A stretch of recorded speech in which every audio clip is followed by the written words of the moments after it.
So you'll see some steps that are referenced in this video. So say like step 16, step 8. Those are referring to the steps that are actually in the factory service manual that, like I said, look in the description. You'll see a link to the online version of it. You'll have to look up the procedure because I can't post a direct link to it, but it's not too difficult. The name, of course, will be put in the description. This is actually a video that I've had stored for several years. I did this project probably 4 years ago now, and I'm just now finally getting around to posting it. I went ahead and pulled the dash. I'll post a link to the online GM service manual so you can go in and look up how to pull the dash. It's actually really simple, just a couple screws. It tilts back, and then you unplug it, and then it lifts right out. It's probably a two-person job. I did it by myself, but you'd be better off with two people to pull it out because I kind of nicked the steering wheel a little bit when I was removing the dash by myself.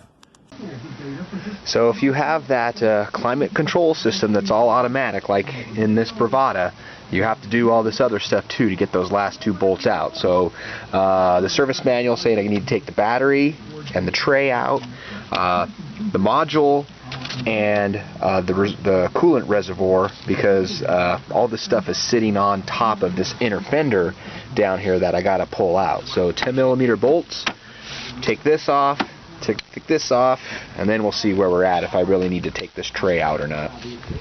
Alright, so here I am with the battery out. I did have to take it out because basically this bolt's coming through the inner fender.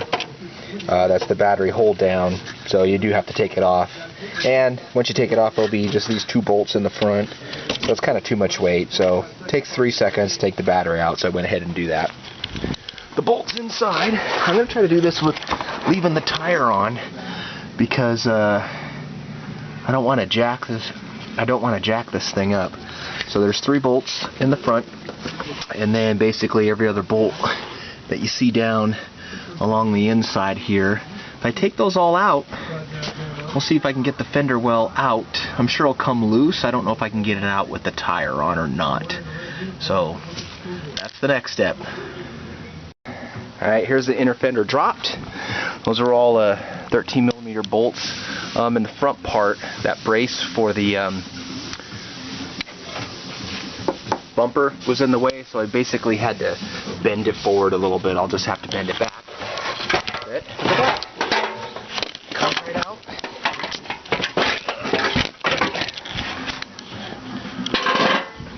Wheel steel on. Now let's see if I can find the bolts.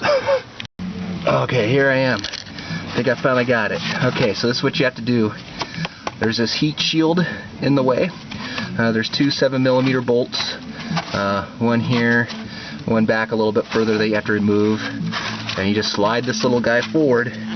There it is. There's the angst of my existence right there. There's one of them, and then there's another one on the other side, right in there. So I gotta just get both of those off, and then that system should finally move out of the way. So this isn't, it looks like this bolt is embedded into the plastic. I don't know why they designed it like that. I wish I could have just unscrewed it from the inside. So I'm going to take these 2 bolts off, or these 2 nuts off, and see if it comes out. Alright, I finally got those bolts out. Moment of truth. It's still not moving.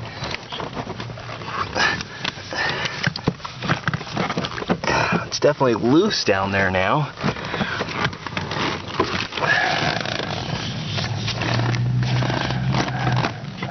Oh, I don't know. I'm gonna see if there's another bolt somewhere.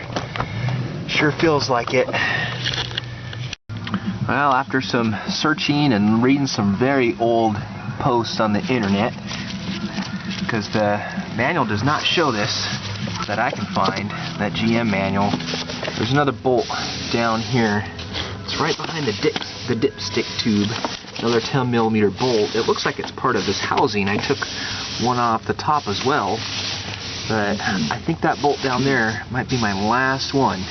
That might be what's holding it. There's definitely something holding it, because I've seen a picture of this thing removed, and there is another bolt that is straight up in here, straight up from this bolt on the outside holding up. So that must be it. So I'm going to pull that out with a swivel socket and see what happens.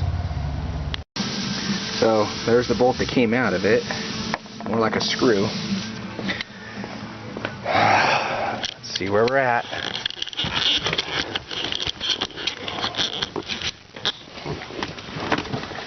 Oh my gosh, it's moving finally. Oh. Finally got it. That was the last bolt. So as you can see, you probably could do this inside the dash without having the dash removed, because now I have access to this.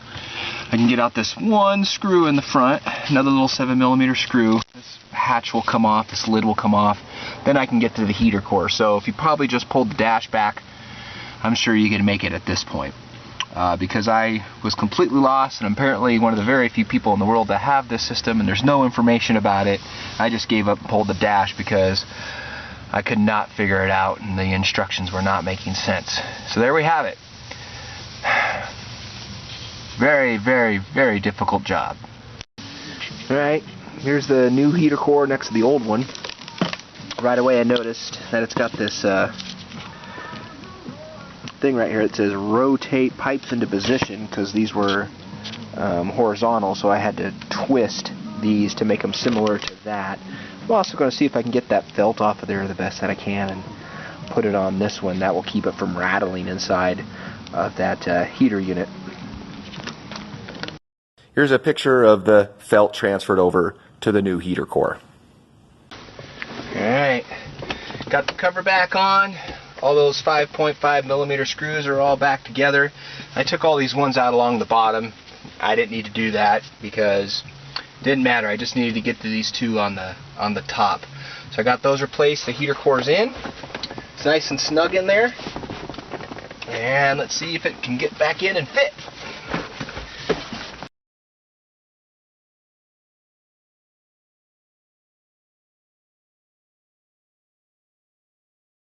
Okay, there it is, in. I've only got a couple bolts tightened on it, but it's in. So I had a problem down here. There's this lower baffle that's for like the foot defrosters, and it goes down these other pieces to go back somewhere else. I have no idea where those go. But it's kind of like a hole in the bottom of this piece that this part drops inside of.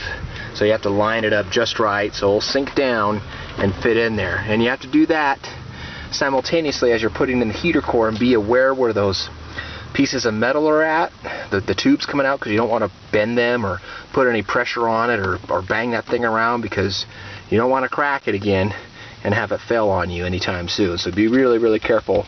Pay attention to where this part's at and it's not banging against into the firewall. That would be bad news. So I got a couple bolts that I did on the top inside of here.